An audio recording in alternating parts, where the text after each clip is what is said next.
El día de hoy, a través de En la Balanza, nos encontramos con el licenciado Juan Manuel Alfaro Chapa, quien es candidato a juez de primera instancia en ejecución de sanciones penales. ¿Qué significa esto de juez de primera instancia en ejecución de sanciones penales, licenciado? Buenas tardes y gracias por aceptar esta Sí. invitación. Hola, buenas tardes a ti y a todo tu equipo. La verdad que estoy muy contento de estar aquí, de poder transmitir las ideas y explicar precisamente preguntas como esas, porque pocas personas han escuchado este tipo de juez. Han escuchado jueces familiares, jueces laborales, jueces civiles, eso estoy seguro, o jueces penales, Ujú. pero en particular el juez de ejecución de sanciones penales, pues es una figura novedosa que surge a partir del año 2008 con motivo de la reforma judicial al sistema acusatorio y oral, y lo que se buscaba es que precisamente esa etapa de ejecución, una vez que se dicta la sentencia, sea un juez el que ya conozca el procedimiento o la etapa de ejecución. O sea, ¿siempre hay un juez en ejecución en cada uno de los casos? ¿O Eh, nos puede dar tratan- un ejemplo? sí, Tratándose de materia penal, sí, Ujú. una vez que se dicta la sentencia, cuando una persona es declarada culpable de la comisión de un delito, generalmente se le impone la pena privativa de la libertad. También puede ser otro tipo de penas como la pena de multa, pagar la reparación del daño a las víctimas, que puede ser de manera económica, o bien puede ser la atención psicológica, eh, mm, la multa que ya te explicaba, o por ejemplo, se llega hasta, por ejemplo, en las sentencias, a establecer la prohibición que la persona resida en un lugar determinado, sobre todo en aquellos casos de delitos de violencia familiar. Ujú. Disculpe mi ignorancia y me corrige si vamos bien o no, pero en el magistrado dicta la sentencia y después es como si fueran los temas y los subtemas los pone o los detalles los pone el juez de sentencia. Sí, eh, precisamente ya la ejecución, precisamente como su nombre lo dice, es ejecutar, hacer que se cumpla algo que ya se estableció en la sentencia. En el caso de la pena privativa, se tiene que verificar que la persona se designe un centro penitenciario donde Ujú. vaya a estar privado de la libertad, la reparación del daño, que se cubra a las víctimas, la multa igual también que se cubra, y la atención psicológica también, que las instancias del Estado la brinden a las víctimas como parte de la reparación del daño. Pues tienen mucho trabajo, ¿no? Sí, aparentemente se dice fácil como la etapa de ejecución, Ajá. pero son mucha serie de actos los que hace un juez de ejecución. Ujú.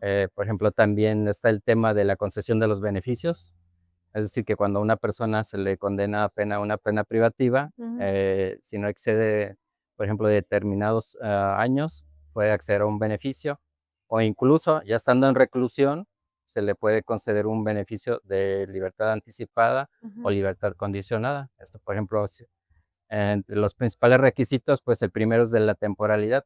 Por ejemplo, si a una persona se le sentencia a 10 años de prisión, la persona, uno de los requisitos sería que cumpliera el 50% de la pena Mm. en la cárcel, y ya podría solicitar un beneficio para salir antes de ese tiempo.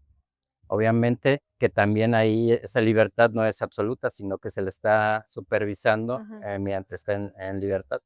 Licenciado Alfaro, gracias por esa explicación. ¿Qué es lo que lo motivó para estudiar derecho hace unos ayeres?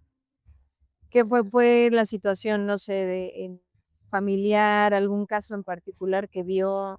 ¿Siempre supo que quería estudiar derecho? ¿Se encontró entre la espada y la pared con otra carrera al momento de elegir? ¿Cómo fue para usted ese momento en su vida? Sí, y bueno, ahora que lo comentas, siempre tuve en mi mente estudiar derecho. Nunca pasó por otra cosa, otra carrera, Ujú. porque mi papá es abogado, fue servidor público. Entonces desde quinto o sexto año de la primaria yo tenía ya bien claro que quería ser juez, que quería estudiar derecho, que quería, pues precisamente, defender los derechos de las personas. O sea, ya tenía ya clara esa idea de estudiar derecho. O sea, no había como otra opción en mi cabeza, o sea, no. ¿Y se ha logrado ese propósito que tenía cuando decidió estudiar derecho? el defender los derechos de los demás? Sí, sí se ha logrado. Yo propiamente, como en mi labor jurisdiccional dentro del Poder Judicial durante 21 años, pues, evidentemente no debemos de ser imparciales, o sea, no favorecer a una parte o a la otra, sino aplicar la ley, pero esa aplicación de la ley ya no es la aplicación de la ley tradicional, de la a rajatabla, sino que ya debemos de analizar caso por caso.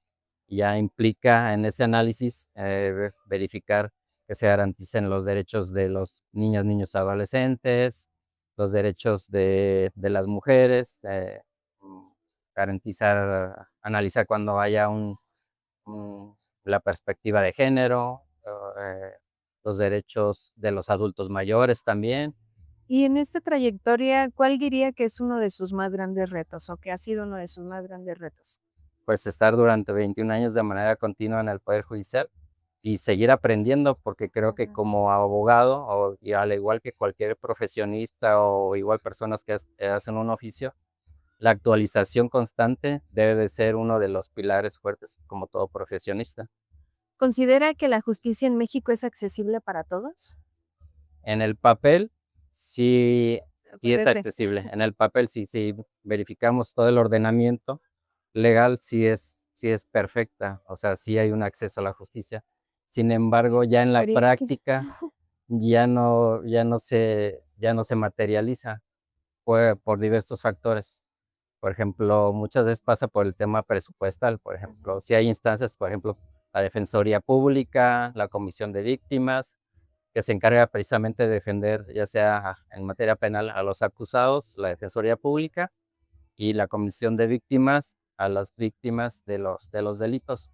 Pero pasa de ahí el tema de la cantidad de casos que atienden, la cantidad de casos que atienden y el número reducido de servidores públicos que tiene cada una de esas instancias.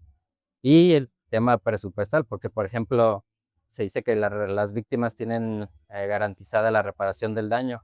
¿Sí? E inclusive dice la ley que debe haber un fondo precisamente para que el Estado cubra esa reparación del daño en los casos que el acusado no lo haga. Pero, pues evidentemente no hay presupuesto y yo estoy seguro que no habría presupuesto que alcanzaría para pagar la reparación del daño a No. las víctimas en estos casos. Si tuviese la oportunidad de cambiar algo dentro del sistema judicial, ¿qué sería? Pienso que sería la más profesionalización, que los servidores públicos estemos obligados en todas las instancias, hablando desde la policía hasta los ministerios públicos, jueces, magistrados, a tener un mínimo de horas de capacitación al año, mínimo de horas, de manera obligatoria. Eso sí, yo creo que sería algo ideal y serviría mucho, no solamente que esa capacitación fuera Ujú. enfocada a temas jurídicos, sino también a incluso temas de superación personal, el trato con la gente, precisamente para que haya una atención adecuada, que seamos sensibles, acorde a la realidad pues que está viviendo el país. Claro. Si tuviese la oportunidad de elegir un personaje histórico para cenar, ¿qué personaje elegiría? Y en esa cena, ¿qué le preguntaría, licenciado? Mm, Sería Benito Juárez. Mm. Benito Juárez, porque siendo él presidente del país y presidente de la Suprema Corte, yo le preguntaría a él si estaría de acuerdo o no con esta reforma. Eso sería lo que yo le preguntaría. ¿Y sospecha una respuesta? ¿Sería más positiva o negativa? Pues me la reservo la respuesta. Reservo la respuesta. Sí, pero sería interesante escuchar a ver qué nos dice. Otra de las preguntas obligadas que tenemos para los candidatos que nos hacen el favor de tener esta conversación es darles a elegir 3 valores que los representan. En su caso, ¿cuáles son estos valores, licenciado? Yo creo es la honestidad, el profesionalismo y la búsqueda de la justicia. Esos serían mis 3 valores principales. ¿Y cuál considera que es su mayor fortaleza en esta contienda? Mi fortaleza, pues, obviamente mis 21 años de carrera judicial, porque yo inicié y que conozco el poder judicial desde De por dentro. de pe a pa, como tú dices, porque yo inicié desde que estaba en penúltimo año de la licenciatura, fui invitado por uno de mis maestros a hacer meritorio. Empecé desde coser un expediente, tomar una declaración, dictar los acuerdos, Claro. auxiliar.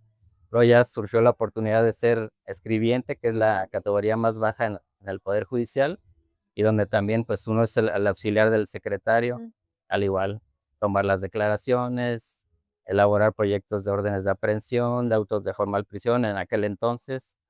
eh, pues ese es mi fuerte, y posteriormente, ya cuando tuve la oportunidad, surgió la primera convocatoria para secretario proyectista de sala. Mm. Aprobé el curso y fui designado bueno, de manera continua ya tengo 11 años de secretario proyectista de sala. Entonces eso me hace ser una persona que conozco el sistema, Ujú. conozco la legislación, conozco cómo impartir justicia, y desde el primer día que de resultar Ujú. electo, dar resultados a la sociedad. ¿Y qué considera que es peor, un inocente en la cárcel o un culpable en libertad? Mm, Ninguno de los dos, ninguno de los dos. Por eso el sistema está diseñado, precisamente dice, solo se podrá condenar a una persona solamente que haya pruebas contundentes. Ujú. Así está diseñado el sistema. Por eso se requieren personas preparadas para que en cada caso lo analicen las pruebas que presente el Ministerio Público, las pruebas que presente la defensa, en su caso, Ujú. si es que presenta pruebas, y analice y determina si esa persona efectivamente es culpable. Por eso no hay margen de error en Ujú. materia penal, y en la materia judicial en general no hay margen de error. Y en una palabra, licenciado, ¿qué significa la justicia para usted?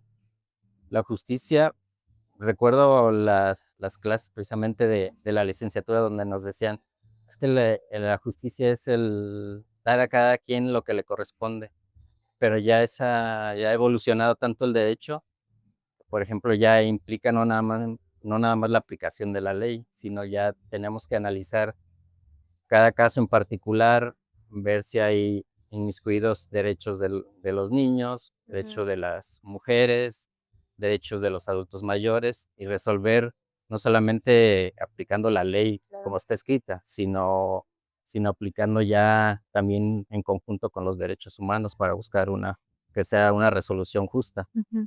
Licenciado Alfaro, muchísimas gracias por su tiempo y por acceder a esta plática. No, gracias a ti, ya. Invitar a la ciudadanía que este 1 de junio salga a votar, se interese por los candidatos, los conozca, participe, porque es un momento muy importante para la impartición de justicia.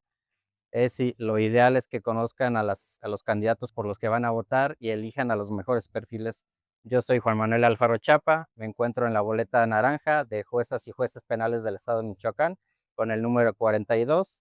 Te invito a que me des tu voto de confianza, vota por experiencia, vota por capacidad y vota por un juez imparcial.